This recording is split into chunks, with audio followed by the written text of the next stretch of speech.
Hello friends, എല്ലാവർക്കും നമസ്കാരം. പവിത്രത്തിൻ്റെ നാളത്തെ പ്രമോയിലേക്ക് എല്ലാവർക്കും സ്വാഗതം കേട്ടോ. അങ്ങനെ മാഷും കമലവും കൂടി ഇരുന്ന് പറയാണ്, സംസാരിക്കുക. വേദയുടെ മുന്നിൽ മാഷ് തോൽക്കാൻ തയ്യാറല്ല എന്ന് പറയുക. കാരണം വേദ എല്ലാവരും കേൾക്കെ പറഞ്ഞിട്ടുണ്ട്, ഒരു പ്രാവശ്യമെങ്കിലും മാഷിൻ്റെ മുന്നിൽ വിക്രത്തിനെ വിജയിപ്പിച്ചു കാണിക്കും, എല്ലാവരുടെ മുന്നിൽ നല്ലത് പറയിപ്പിക്കുമെന്ന് മാഷിൻ്റെ മുന്നിൽ വെച്ച് വേദ പറഞ്ഞുല്ലോ. അപ്പോൾ ആ വെല്ലുവിളി മാഷ് എടുക്കുകയാണ് കേട്ടോ. വെല്ലുവിളി ആയിട്ട് തന്നെ മാഷ് എടുക്കുകയാണ്.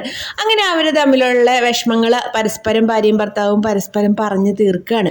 അപ്പോൾ നമ്മുടെ വേദയ്ക്കാണെങ്കിലോ നമ്മുടെ വിക്രത്തിനെ കുറിച്ച് എന്തായിരുന്നു, വിക്രം ഇങ്ങനെ ആയിപ്പോയി, ഈ ഗുണ്ടയെ എന്ന സ്ഥാനത്തേക്ക് അവൻ വന്നു, അതിനെക്കുറിച്ചുള്ള കാര്യങ്ങൾ കൂടുതൽ അറിയണമെന്ന് നമ്മുടെ വേദയ്ക്ക് തോന്നുകയാണ് കേട്ടോ. അപ്പോൾ വീട്ടിൽ വേറെ ആരോടും ചോദിക്കാൻ പറ്റില്ല. നന്ദിനി അടുത്തോട് ചോദിച്ചു കഴിഞ്ഞാൽ ഒരു കാര്യം പറയില്ല, പറയുന്നുണ്ടെങ്കിൽ തന്നെ കുറച്ചും കൂടി കൂടുതലായിട്ടാണ് പറയുള്ളൂ എന്ന് എന്തായാലും നമ്മുടെ വേദയ്ക്ക് അറിയാം. അപ്പോൾ അതുകൊണ്ട് വേദ നേരെ നന്ദിനി അടുത്തേക്ക് ചെല്ലുകയാണ്. നന്ദിനി അടുത്തേക്ക് ചെന്നിട്ട് വേദ ചോദിക്കുന്നുണ്ട്, നന്ദിനി അടുത്തി എങ്ങനെയാണ് വിക്രം ഇങ്ങനെ തല്ലുകൊള്ളിയും ഈ ഗുണ്ടയിലൊക്കെ ആയിപ്പോയത്, വിക്രം നന്നായിട്ട് പഠിക്കുന്ന സർട്ടിഫിക്കറ്റ് ഒക്കെ ഉണ്ടല്ലോ, എങ്ങനെ വിക്രം ഇങ്ങനെ സംഭവിച്ചു, വിക്രത്തിൻ്റെ ജീവിതത്തിൽ എന്താണ് പറ്റിയെന്നൊക്കെ നമ്മുടെ നന്ദിനി അടുത്തോട് ചോദിക്കുകയാണ് കേട്ടോ. അപ്പം നന്ദിനി അടുത്തി നമ്മുടെ വിക്രത്തിനെ കുറിച്ചുള്ള പഴയ കാര്യങ്ങൾ ഓരോന്നോരോന്നായിട്ട് നമ്മുടെ വേദയോട് പറയാൻ പോവുകയാണ്.